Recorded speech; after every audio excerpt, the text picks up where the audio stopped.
Parfait. Donc, merci à tous d'être ici connectés aujourd'hui pour ce webinaire. L'agilité, les 6 leviers pour toujours retomber sur tes pattes. Ce webinaire, il fait partie d'une série de webinaires qui ont été organisés par A-Life et Botan. Certains d'entre vous ont peut-être participé aux précédents sur les sujets de la flexibilité mentale, la collaboration, cette semaine aussi sur le sujet de la créativité, avec Sylvie Bernard-Curie qui a aussi contribué, et Catherine Champérol. Nous souhaitons vous remercier et nous souhaitons accueillir aujourd'hui Christophe Deval. Il est aussi cofondateur de A-Life. Ce cabinet, il est dédié au sujet des soft skills essentiellement. Il est psychologue clinicien et il est diplômé de l'ESSEC, comme il disait tout à l'heure. Donc, il est executive coach et thérapeute en libéral. Il est spécialisé en ACT et il a travaillé précédemment en audit financier et en tant que directeur du développement et des talents chez KPMG. Il a publié différents livres sur le sujet des soft skills qui ont paru en 2020. L'EDEX souhaiterait t'accueillir aujourd'hui, Christophe.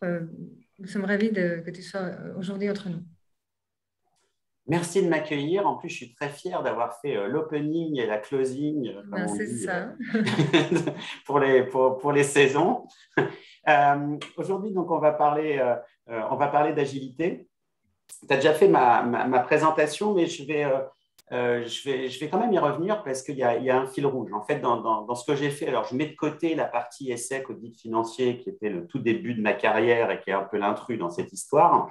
Mais dans la suite, dans le fait de devenir psychologue clinicien, de travailler en thérapie ou accompagnement individuel, on va dire, de ce qui est coaching d'un côté, et puis ensuite, ce que j'ai fait en RH avec Sylvie, quand j'étais directeur du développement des talents, ce qu'on fait maintenant dans A-Life, tout ça, le fil rouge dans tout ça, c'est la question du changement. Quand on parle d'agilité, on parle de changement fondamentalement. Et ça a toujours été mon fil rouge et ma quête, on va dire, de qu'est-ce qui fait qu'il y a des moments où on peut être incroyablement flexible, incroyablement adaptable, incroyablement agile, et qu'il y a d'autres moments dans la vie, par exemple des personnes qui arrivent en thérapie, où on va se retrouver complètement coincé à faire encore et encore quelque chose qui ne fonctionne pas. Et je vous en donnerai quelques exemples. Il n'y a aucune espèce animale qui est aussi stupide que ça.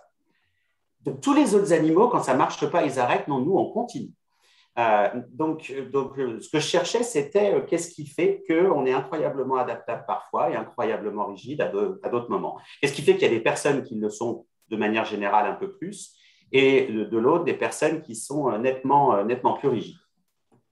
Alors, j'ai appelé ce webinaire agilité, c'est un mot que je déteste. Parce que, comme un certain nombre de termes, on ne sait pas très bien ce que ça veut dire. C'est comme leadership, c'est comme talent. Tout le monde met des choses très différentes derrière ces concepts-là, ce qui fait qu'à la fin, on ne sait pas trop de quoi on parle. Et pour autant, c'est un thème à la mode. Je vous préviens tout de suite, si vous vous attendez à avoir quelque chose sur la méthode agile, ce n'est pas là. On va parler de l'agilité comportementale, d'un certain nombre d'agilités dans notre mode de fonctionnement. Donc, ce n'est pas les méthodes agiles en organisation. Donc, peut-être qu'on va voir le nombre de participants chuter de manière vertigineuse d'ici quelques secondes. Donc, je n'aime pas ce concept parce qu'il est à la base flou. Il est très galvaudé. Il y a un deuxième problème, c'est que très souvent, c'est une injonction, l'agilité. C'est-à-dire qu'on nous demande, notamment dans le domaine professionnel, il y a une injonction à l'agilité pour des objectifs définis par d'autres et non pas par rapport à moi, ce que je veux, ce que mon équipe veut. Donc déjà, quand on cherche à nous forcer à faire quelque chose, c'est généralement déjà une usine à rigidité. Et puis enfin, c'est que, comme je le disais, ouais, le concept n'est pas très clair. Donc, je suis allé chercher, avec Sylvie, on travaille là-dessus depuis 13 ans maintenant, depuis 2008, quelque chose qui soit scientifiquement validé, qui soit conceptuellement solide, sans pour autant être indigeste, c'est-à-dire qu'on puisse en faire quelque chose de pragmatique. Donc, ce qu'on va faire ensemble, donc j'ai normalement 3/4 d'heure et 1/4 d'heure de questions-réponses à la fin. Donc, c'est un temps très court, donc c'est forcément qu'une introduction. Je vais vous présenter donc cette méthode, cette approche que j'ai découverte. Donc, il y aura un petit passage geek au début. Donc, ne prenez pas peur. Le but après, c'est qu'on puisse aller vers des choses plus pratiques, plus concrètes, et que vous puissiez repartir avec à la fois une auto-évaluation, un autodiagnostic, et puis les 6 formes de flexibilité ou de rigidité, et 1 ou 2 questions que vous pouvez vous poser pour travailler ce qui vous coince. Donc, je vais partager mon écran. Alors, hop. Évidemment, ça ne veut pas. Donc, c'est parti. J'ai mis la photo d'un homme, parce que quand les danseurs, en général, c'est toujours des femmes. Je voulais aller à contre-emploi des stéréotypes. On en a parlé, donc c'est le dernier webinaire sur les 4 qu'on proposait cette année avec Catherine. Donc, l'approche que j'utilise et les concepts qu'on va voir ensemble pendant la grosse demi-heure qui vient, c'est ce qu'on appelle la science comportementale contextuelle. C'est un modèle scientifique, donc issu des théories comportementales, cognitives, émotionnelles parmi les plus récentes et surtout parmi les plus validées scientifiquement, puisqu'on a aujourd'hui 800 validations scientifiques.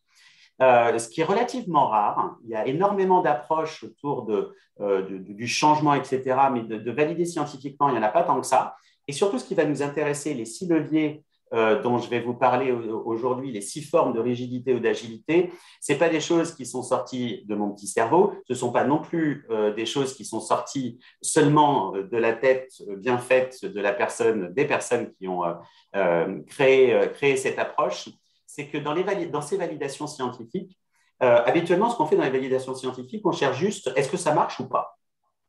Mais donc, ça veut dire que quand on a un résultat positif, ça marche. Ça veut dire que dans tout le truc qu'on a fait, il y a quelque chose qui fonctionne, mais on ne sait pas quoi. Ce qu'ils ont fait en plus, ce qui est relativement rare, parce que ça coûte très cher, parce qu'il faut des gros échantillons, ils ont validé en fait les 6 processus qui permettent d'être flexibles. Donc, on peut les isoler, on sait qu'ils sont spécifiques, on sait qu'ils ont un impact majeur sur la rigidité et la flexibilité. Et par ailleurs, on a donc des méthodes qui sont clairement… Alors, attends, il va falloir que je mette tout le monde sur mute. Début de l'année scolaire, Hop. J'espère que moi, vous continuez à m'entendre, par contre. Donc, des méthodes, évidemment, aujourd'hui, on ne va pas pouvoir voir toutes ces différentes méthodes. Mon but, c'est vraiment de vous donner, on va dire, le socle de base pour que vous puissiez vous y retrouver, avoir quelques repères. Ce qui est intéressant, surtout dans cette approche, c'est que c'est l'approche à la base qui a été développée par la thérapie, mais le modèle qui est derrière, un modèle universel de fonctionnement des humains. Donc, ce n'est pas pour les gens malades, c'est pour nous tous. Et vous allez voir, je vous donnerai des exemples tout à l'heure, où on peut tous se retrouver complètement coincés à un moment ou un autre de notre vie, que ce soit dans le domaine pro ou dans le domaine perso. Je vous donnerai un exemple de chaque un peu plus tard. Ce qui est intéressant surtout, c'est que ces validations, il y en a un certain nombre qui ont été faites en entreprise. Et je vous donne là quelques extraits. J'aurais pu en trouver d'autres. Donc, ce que ça a démontré, c'est quand on utilise ces techniques de sciences comportementales contextuelles et plus spécifiquement de l'ACT, qui veut dire Acceptance and Commitment Training, on va avoir ces résultats. Donc, davantage de productivité et davantage d'innovation, davantage de leadership avec un engagement supérieur et une rentabilité supérieure des équipes, moins d'absentéisme, une meilleure mise en application des apprentissages, une vitesse d'apprentissage accrue. Cette expérience, elle a été faite sur la mise en place d'un système d'information, plus de satisfaction au travail, de motivation et moins de stress, moins de burn-out, plus de résilience. Ce qui est intéressant dans ces résultats-là, c'est qu'il y a 2 grandes familles. La première famille, c'est la famille de la performance. Plus de productivité, plus d'engagement, plus de rentabilité. Et de l'autre, on a la famille, on va dire bien-être, avec moins de burn-out, de stress, plus de résilience, moins d'absentéisme. Ça, c'est particulièrement intéressant parce que quand on regarde aujourd'hui ce qui est fait dans les organisations, dans les entreprises, on fait beaucoup de choses pour augmenter la performance, c'est normal, on est là pour ça. Et au bout d'un moment, comme on se dit, faut quand même pas trop presser le citron, on va mettre 2 jours de formation à la gestion du stress, c'est une très bonne chose. Mais ça veut dire que les deux sont totalement déconnectés. Donc, ça veut dire que finalement, on rajoute quelque chose sans que les deux se connectent. Là, ça veut dire quoi? Ça veut dire que ce sont les mêmes leviers, les 6 leviers qu'on va voir qui permettent d'être bons et qui permettent d'être bien. Donc, ça permet de résoudre, on va dire, cette espèce de choix cornélien qu'on a l'impression de devoir faire entre la performance et le bien-être. On a conduit avec Sylvie une validation nouvelle scientifique et je vais vous en donner quelques résultats. On l'a menée en 2015 de mémoire. Donc, participaient 5 entreprises, Crédit Agricole, Danone, KPMG, L'Oréal et SNCF, 240 participants qui étaient essentiellement des leaders.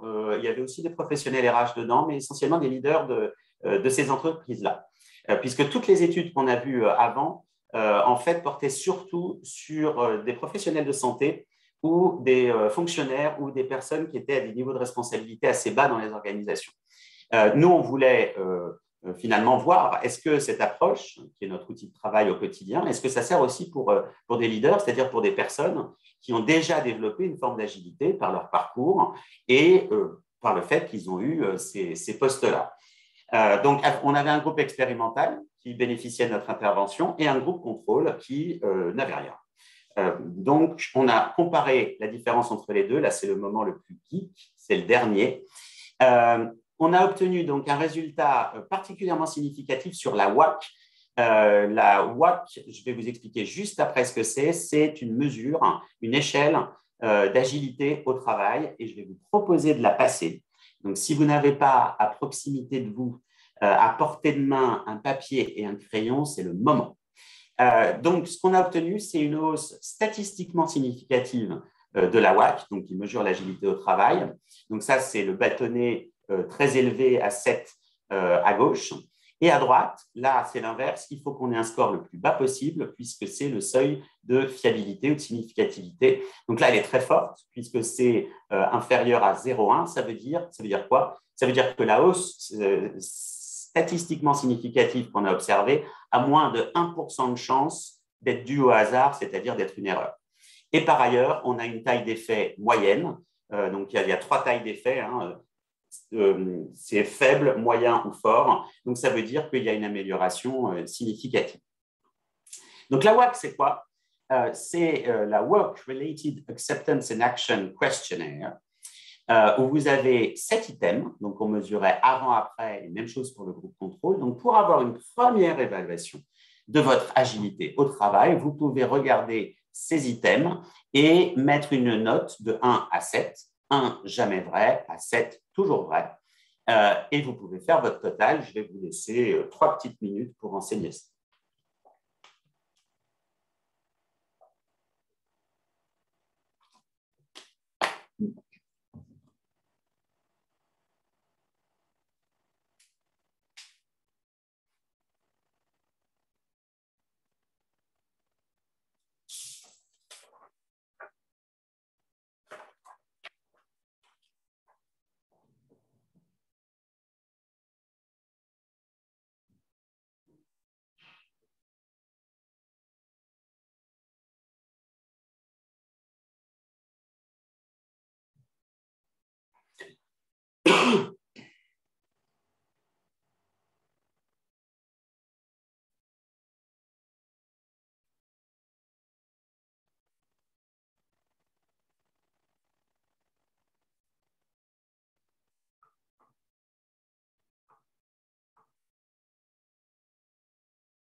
Donc, évidemment, après, vous pouvez faire votre total pour obtenir une note sur 49.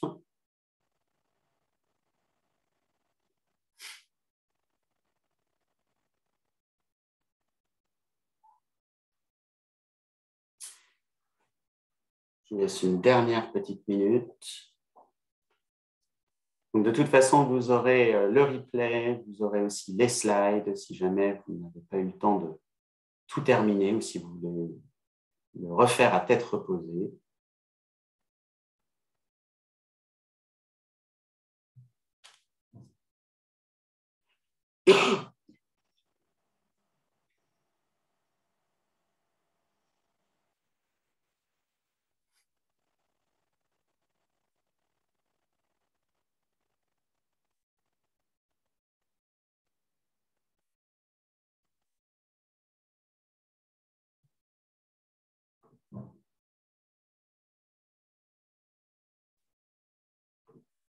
Bien. Donc ça vous donne une première approche. Plus votre score est élevé, plus vous pouvez faire preuve, on va dire, d'agilité, de flexibilité au travail.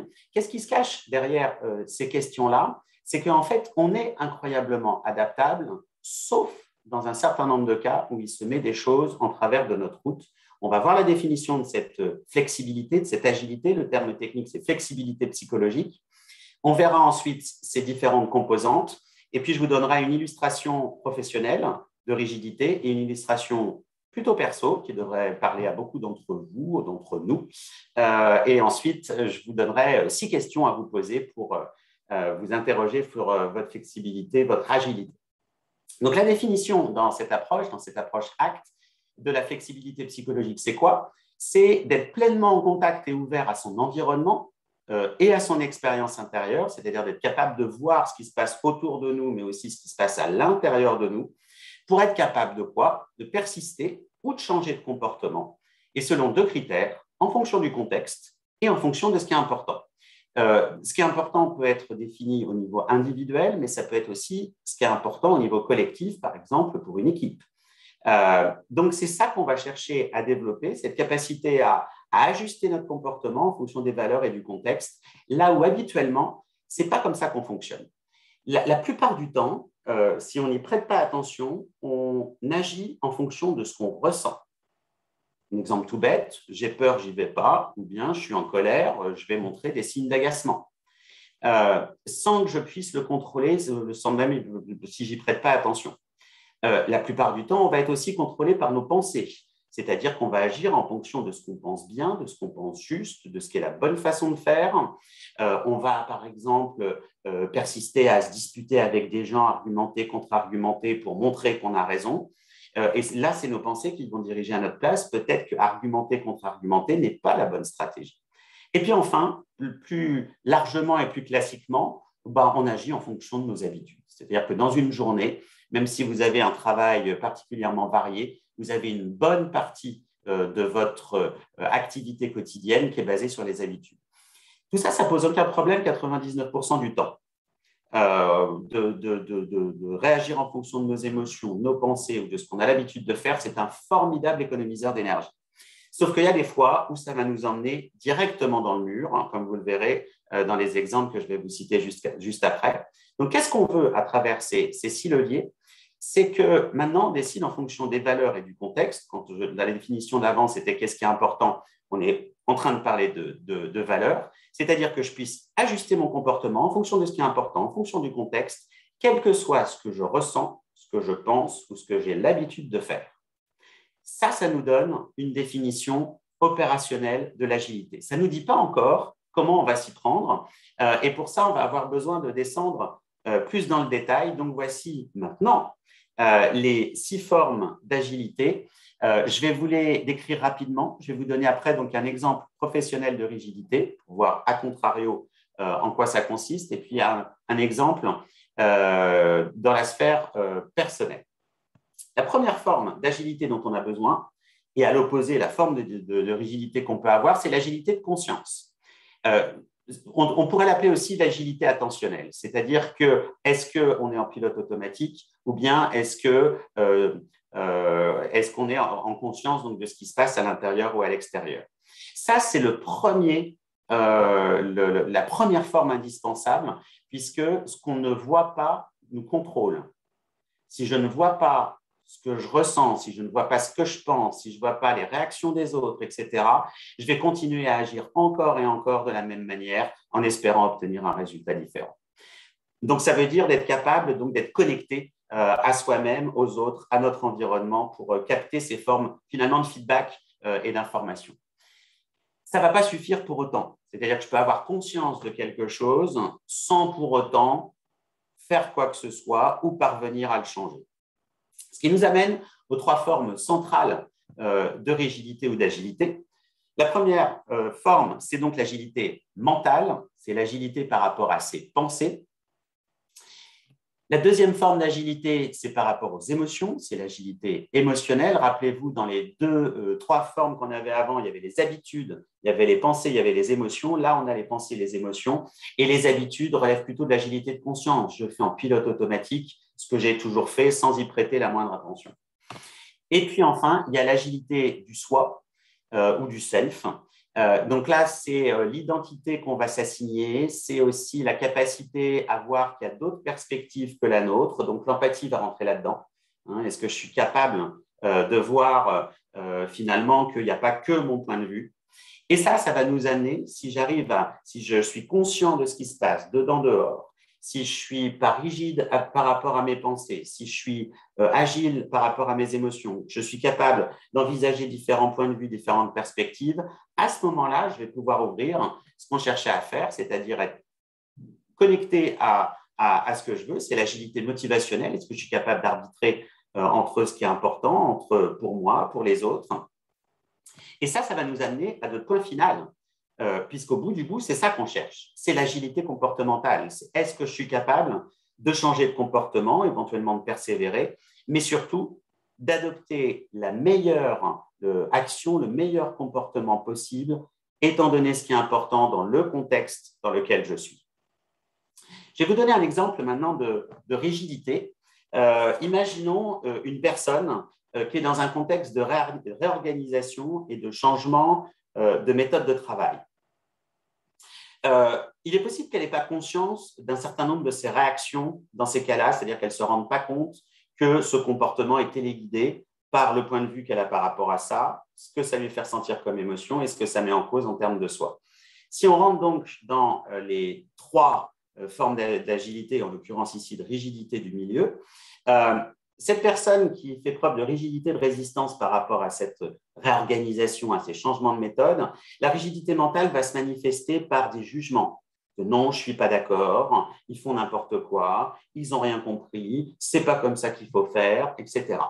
Donc, la rigidité mentale va se manifester de cette façon-là. J'ai raison, les autres ont tort.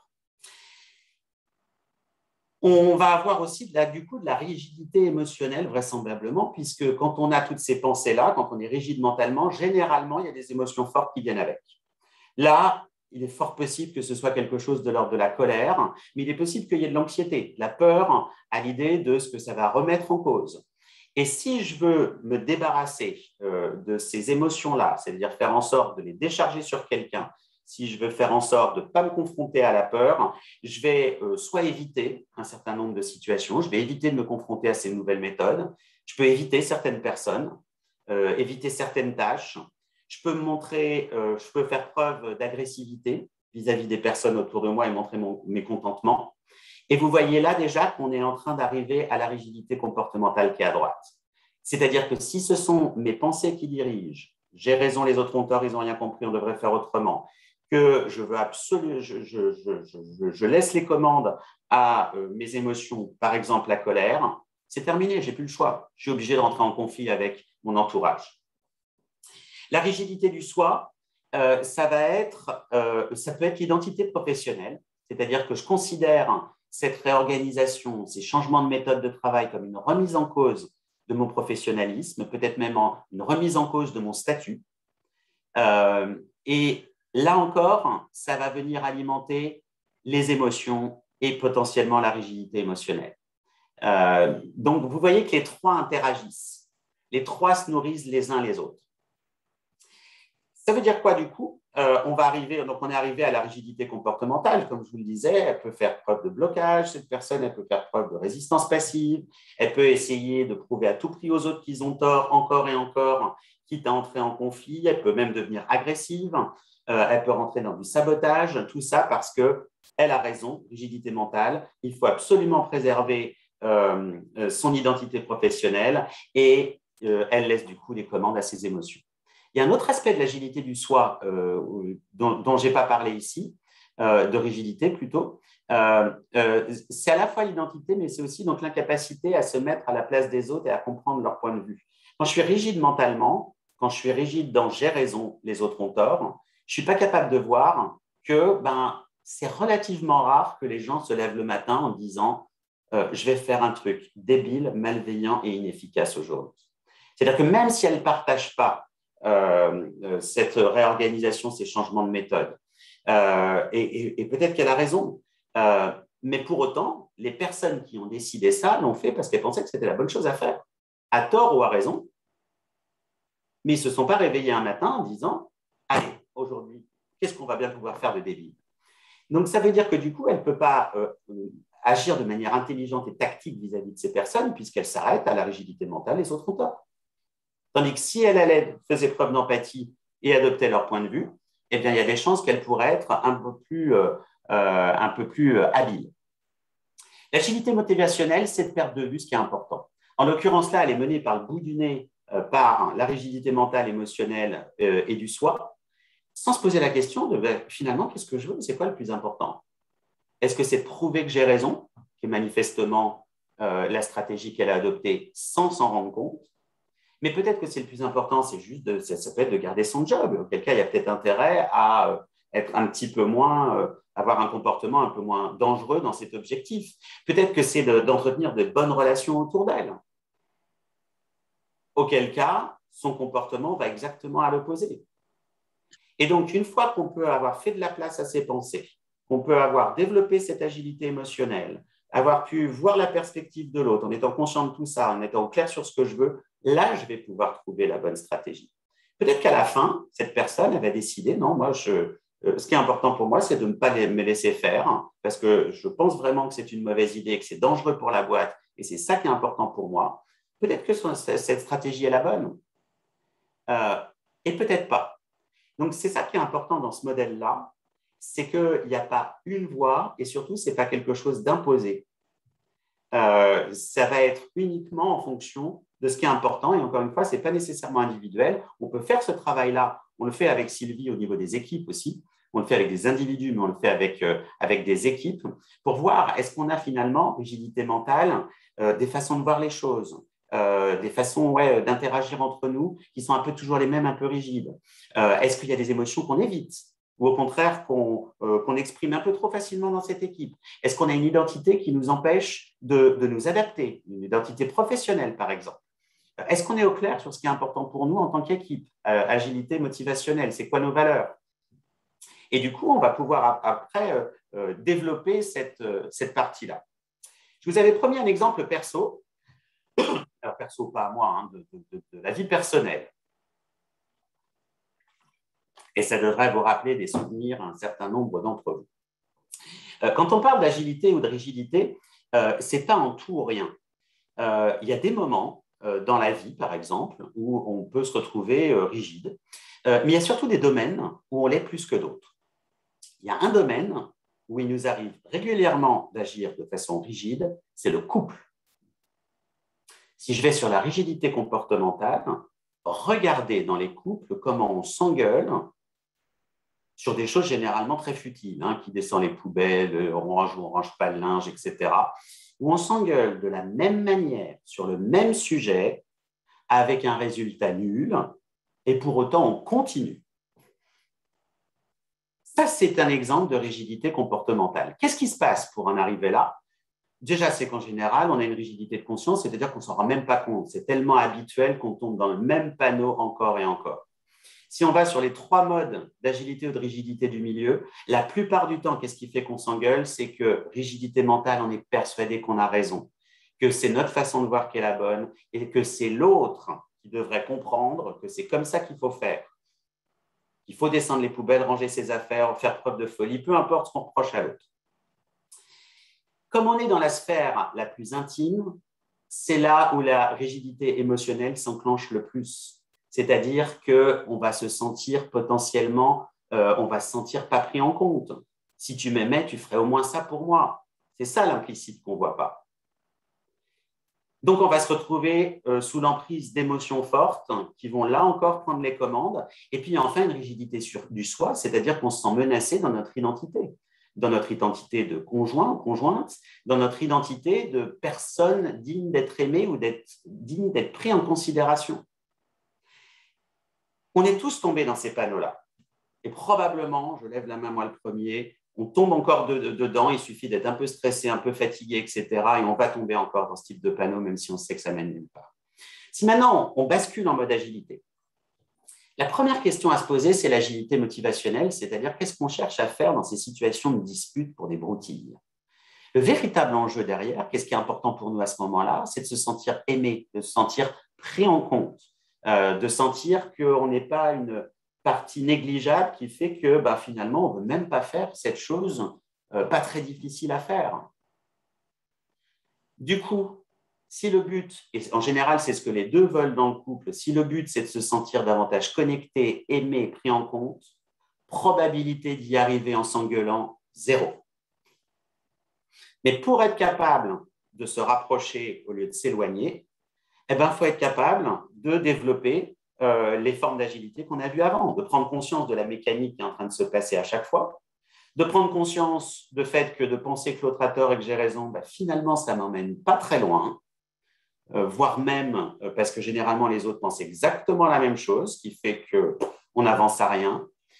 Si j'arrive à repérer agilité émotionnelle, que derrière cette colère que j'ai, en fait, c'est de la peur et de la tristesse de ne pas être suffisamment bien, de ne pas être digne d'être aimé, de ne pas être accepté, là, je peux faire de la place et je peux, par exemple, davantage exprimer le fait que je me sens négligé, que j'ai besoin qu'on me rassure, etc.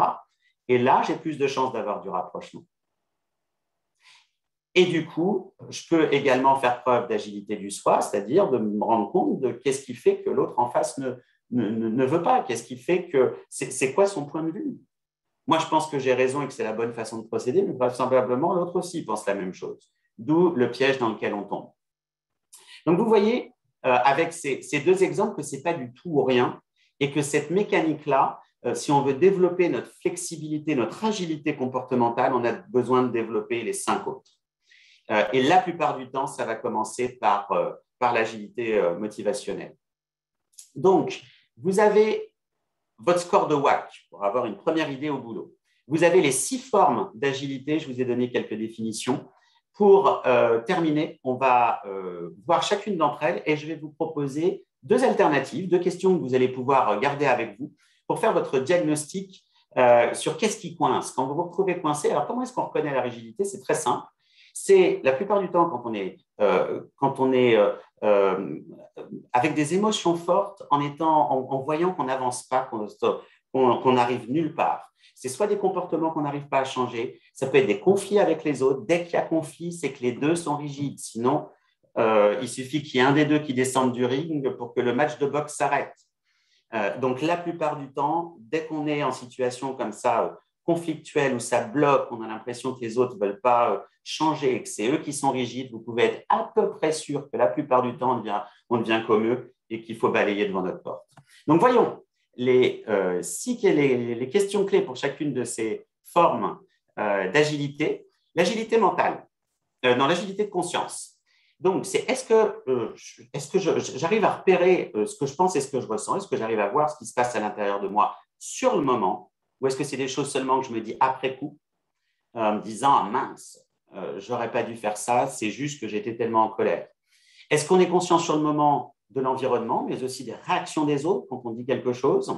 Et l'opposé, la rigidité de conscience, c'est « je suis dans ma tête ». Persuadé d'avoir raison, ça va être le lien avec la rigidité mentale, et surtout en pilote automatique. C'est-à-dire que c'est ce que je pense et ce que je ressens qui décide à ma place sans que je me rende compte de quoi que ce soit. Donc, conscient du dedans et du dehors, ou bien en pilote automatique dans ma tête sans rien voir. La deuxième question, ou alternative, c'est tout à fait juste, Thierry. Le rationnel, c'est vrai, vient souvent étayer, justifier nos décisions émotionnelles. L'agilité mentale, donc, est-ce que je veux avoir raison? Dès qu'on est dans quelque chose où on se dit « j'ai raison, les autres ont tort », vous pouvez être à peu près sûr que vous allez rentrer dans une démarche rigide.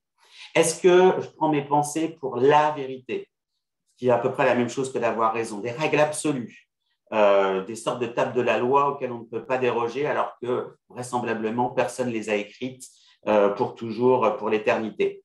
Ou bien alternative, est-ce que je vois mes pensées comme des façons de voir? Il y en a certaines qui sont plus justes que d'autres, mais il est possible que d'autres personnes pensent différemment et que je me rende compte au bout d'un moment que c'est moi qui ai tort. Donc, cette flexibilité par rapport à nos propres façons de voir, qu'on est prêt à faire évoluer si on nous amène de nouvelles données. Et surtout, est-ce que ces façons de voir sont utiles ou non? Est-ce que ça me sert à quelque chose d'avoir raison? Quand j'ai des jugements sur une personne ou sur moi-même, pensant que ce sont par exemple que des abrutis, est-ce que c'est vraiment utile si mon objectif, c'est de les amener à évoluer ou de maintenir de bonnes relations avec? Donc, c'est finalement de voir ces pensées comme des outils et non pas comme des règles absolues ou des vérités immuables.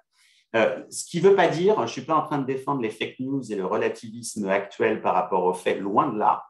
C'est juste admettre la possibilité que ce qu'on pense soit démontré fausse, on considère comme vrai étant donné ce qu'on sait, mais pas plus que les autres, on est sûr de détenir la vérité. Et puis par rapport à mes objectifs, il y a des choses que je me raconte qui m'aident. Si par exemple je veux réussir dans ma vie, d'être en rigidité mentale avec de toute façon je n'arriverai jamais à rien, je ne suis pas à la hauteur, il y a des chances que cette pensée-là ne me serve pas à grand-chose. L'agilité émotionnelle, c'est est-ce que je cherche à éviter, éliminer ou décharger mes émotions? Est-ce que je cherche à éviter la peur en renonçant à certaines démarches, à certains projets? Est-ce que je cherche à décharger ma colère en aboyant sur les gens? Est-ce que je cherche à les éliminer en posant ça comme condition préalable à un changement de comportement? J'irai le jour où j'aurai plus peur. Et l'alternative, donc, c'est est-ce que je peux entendre leur message? Finalement, si je ressens ces émotions-là, c'est qu'il y a quelque chose d'important à mes yeux qui est en train de se jouer. Qu'est-ce que c'est? Est-ce que du coup, j'ai besoin d'essayer de tuer le messager? Probablement pas. Donc, je peux lui faire de la place sans pour autant lui laisser les commandes. Donc là, je n'ai pas le temps de descendre plus dans le détail de ces aspects d'intelligence émotionnelle. C'est j'entends le message et qu'est-ce qui va être le plus intelligent à faire comme réaction avec l'agilité motivationnelle et comportementale.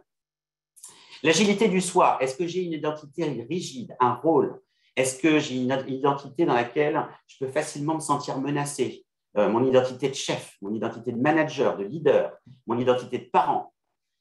Est-ce que je considère les choses que de mon point de vue seulement, ou bien est-ce que je suis capable finalement de voir que oui, j'ai un rôle, mais j'en ai plein. Je peux être conjoint, parent, manager, leader, et je ne suis pas ce bloc monolithique. Donc, je ne suis pas menacé si un de mes rôles, je le ressens comme menacé.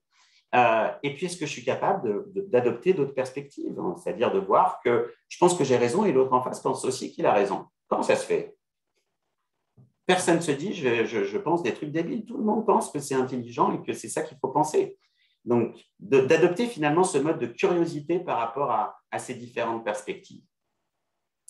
L'agilité motivationnelle, donc, c'est est-ce que je suis au clair finalement sur ce qui est important? Dans ma façon de réagir automatique, est-ce que vraiment je sais ce qui est le plus motivant, le plus cohérent avec qui je veux être, là où je vais me sentir le plus aligné, là où ce sera la meilleure source de vitalité?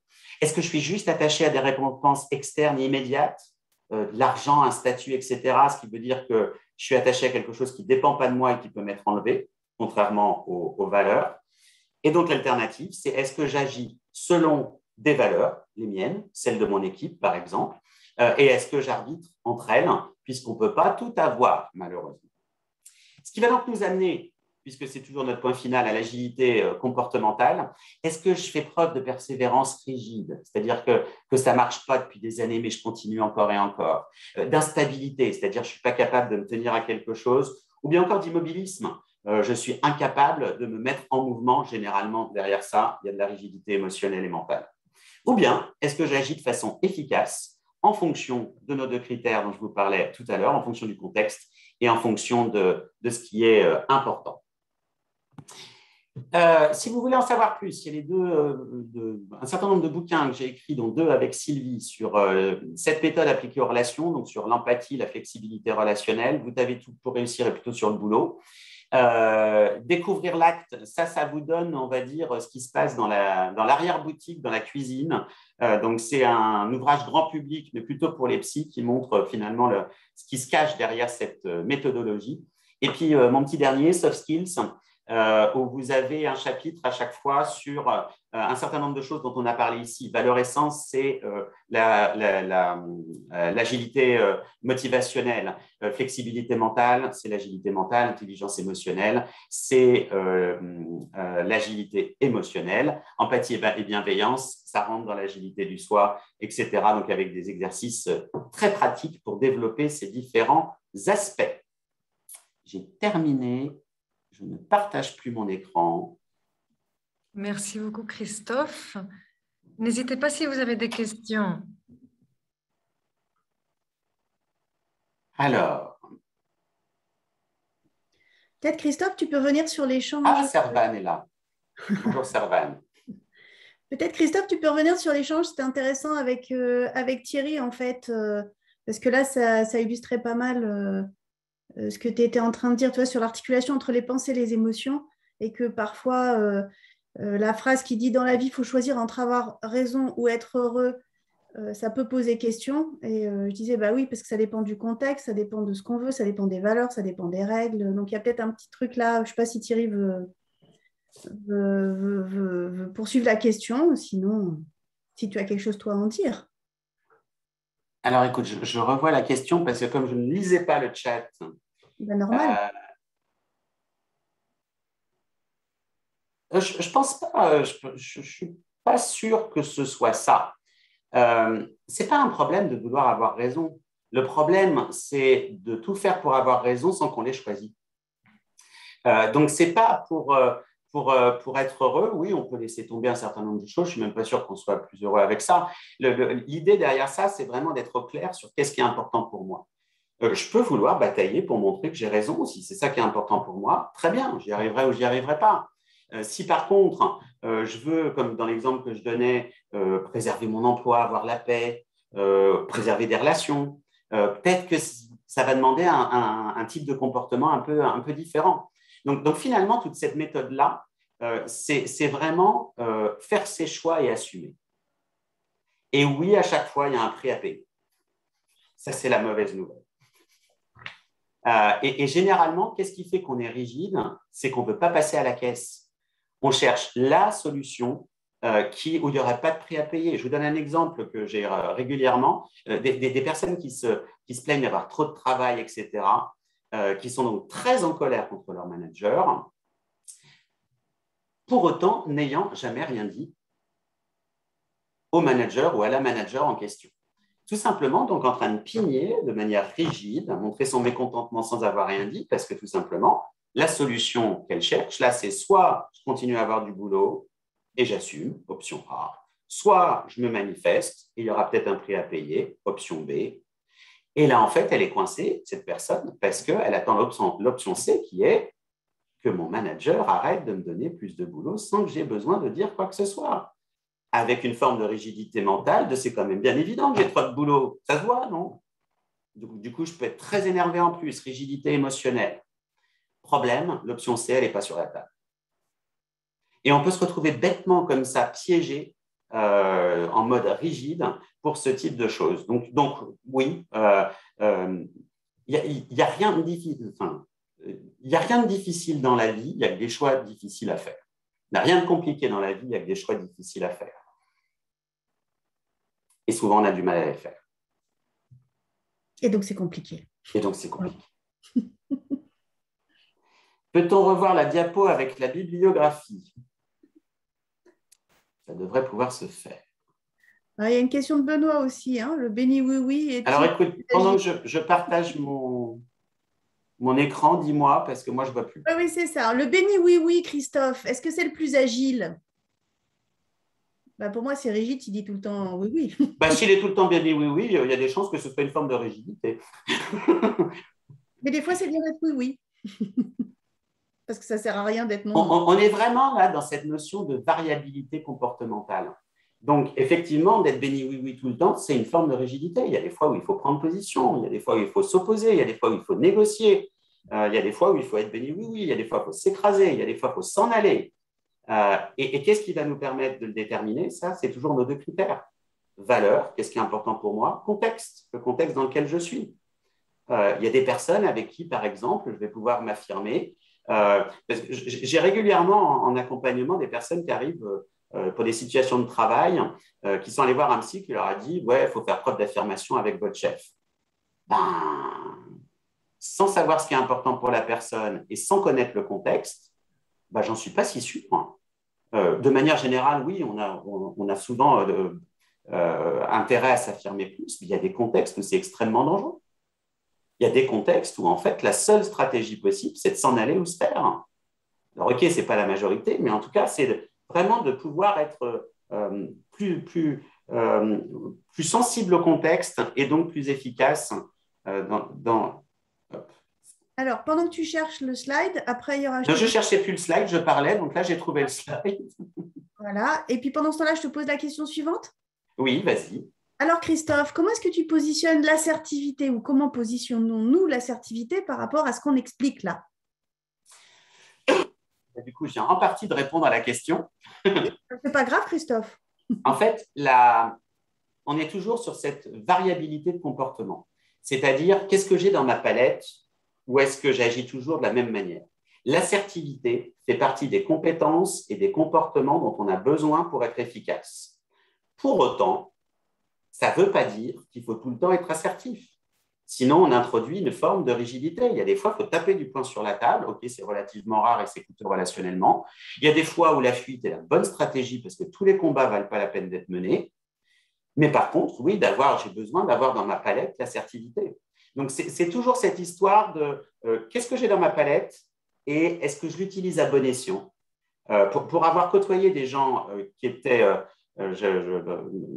dans ma vie personnelle, une personne qui faisait la gueule tout le temps, mais tout le temps. Pour un oui, pour un non, ça n'allait jamais. Et cette personne a appris l'assertivité. Et du coup, après, elle était tout le temps assertive.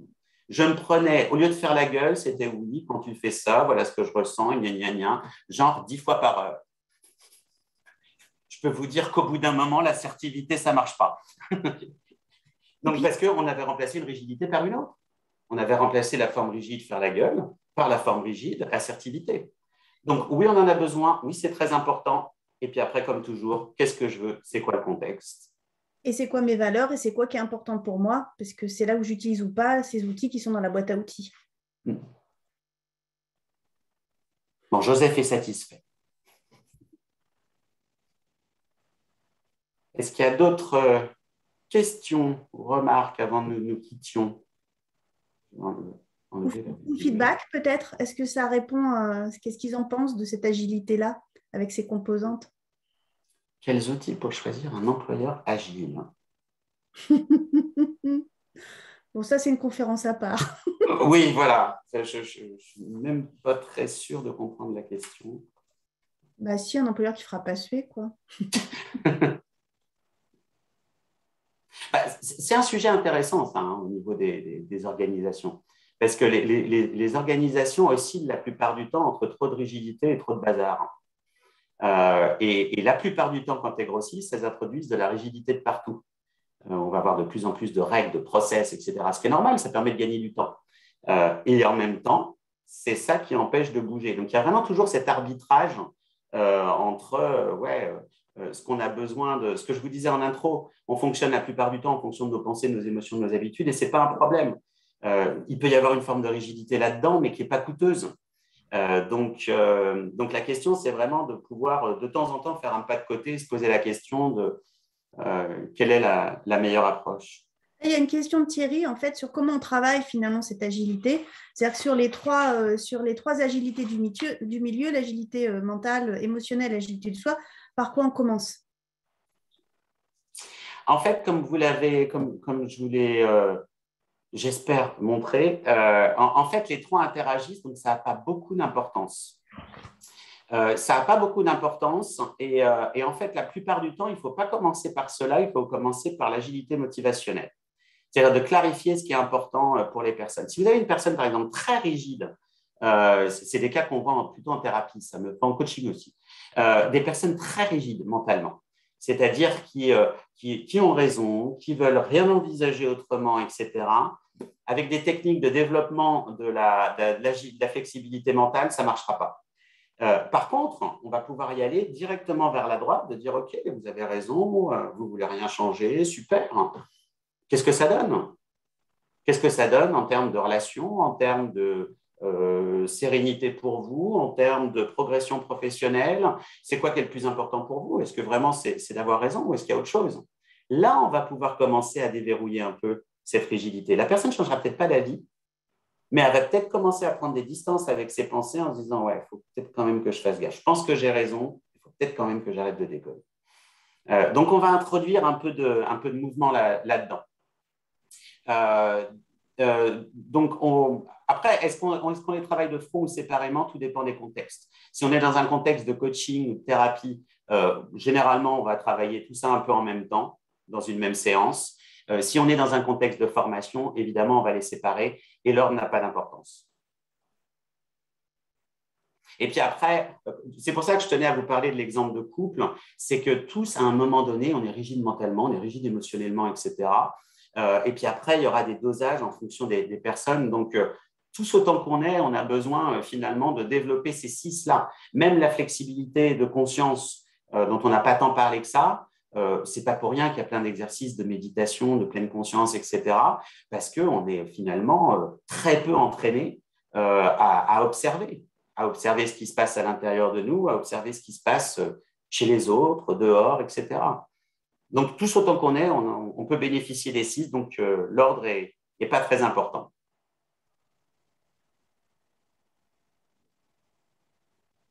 Oh, c'est mignon, merci Noah.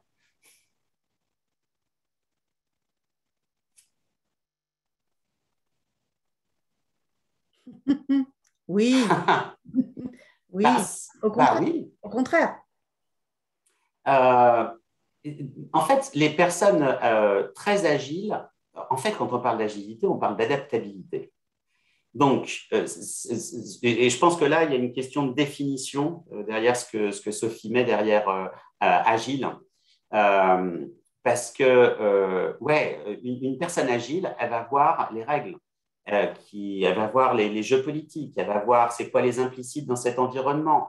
Si je suis dans une start-up ou une grande entreprise, je vais voir que ce n'est pas la même façon de fonctionner. Donc, cette personne-là, elle va capter par l'agilité de conscience qui est en train de se jouer. Elle est prête à ne pas arriver en ayant j'ai raison, etc. Donc, l'agilité mentale. Et donc, elle va s'adapter à condition que ce soit ce qu'elle veuille. On retombe toujours sur l'agilité motivationnelle parce que si c'est se forcer à faire rentrer un carré dans un rond, ça veut dire que ça ne me correspond pas du tout. La question de l'adaptabilité, ça va être au nom de quoi je ferai ça. Donc oui, les personnes agiles, en fait, survivent partout. La méditation développe ces agilités, oui, l'agilité de conscience, l'agilité émotionnelle, l'agilité mentale, l'agilité du soi aussi. Sur les deux de droite, non, mais pour toutes celles de gauche, oui. Donc, après, il y a d'autres techniques. Moi, je n'utilise pas ou très peu la méditation parce qu'en fait, même si ça devient très à la mode, il y a quand même beaucoup de gens qui sont très réfractaires à ça et encore plus de gens qui, de toute façon, ne trouveront pas le temps de le faire. Donc, on a des méthodes beaucoup plus rapides pour développer ces aspects-là de l'agilité. Il peut y avoir des approches un peu ludiques. Enfin, il y a différentes variétés d'approches, évidemment, que je n'ai pas le temps de couvrir aujourd'hui. Mais en tout cas, la méditation est un très bon moyen. Donc, agilité, adaptabilité, est-ce la même chose? Oui, sauf que c'est une adaptabilité choisie. c'est pas justement le côté malléable, béni oui, oui, je m'adapte à tout parce que je sais pas ce que je veux. Et ça, c'est vraiment très important pour moi, pour Sylvie aussi, que cette adaptabilité soit faite au nom de quelque chose, d'où l'agilité motivationnelle. C'est je veux bien être adaptable, mais au nom de quoi? Pour moi, pour le collectif, pour la société, pour l'équipe. Parce qu'aujourd'hui, le gros problème sur ces concepts-là, c'est, comme je le disais en introduction, il y a une injonction à l'agilité, en l'occurrence à l'adaptabilité, vers quelque chose décidé par d'autres. Et je pense qu'on a vraiment besoin de développer cette dimension collective de comment est-ce qu'on peut se retrouver finalement. Un prochain webinaire, sinon il faut acheter Soft Skills ou Découvrir l'acte. Et surtout Soft Skills. Ou organiser une conférence. Voilà. Merci beaucoup, Christophe. Nous arrivons à la fin. J'essaie de mettre mon... j'arrive pas à mettre La caméra. la caméra. Donc, oui, voilà. Donc, merci beaucoup pour cette intervention. Donc, nous clôturons aujourd'hui la Lumni Summer Session. Donc, merci beaucoup à tous ces intervenants de qualité qui ont participé, dont Christophe. Merci beaucoup aussi Sylvie, à Catherine, entre autres. Mais ça ne s'arrête pas là. Il y a toute une série de webinaires qui commencent pour la rentrée sur la préparation aux entretiens, la quête de sens, l'image, la concentration. Vous verrez qu'il y a des thématiques diverses et variées, donc n'hésitez pas à vous inscrire. Merci à vous tous d'avoir été présents aujourd'hui. Vous recevrez une enquête de satisfaction. Donc, vos retours sont précieux. N'hésitez pas à répondre. Et puis, je vous souhaite une très belle journée à tous. Merci. À bientôt. Bonne journée. Merci et à très bientôt. Bye bye. Bye bye.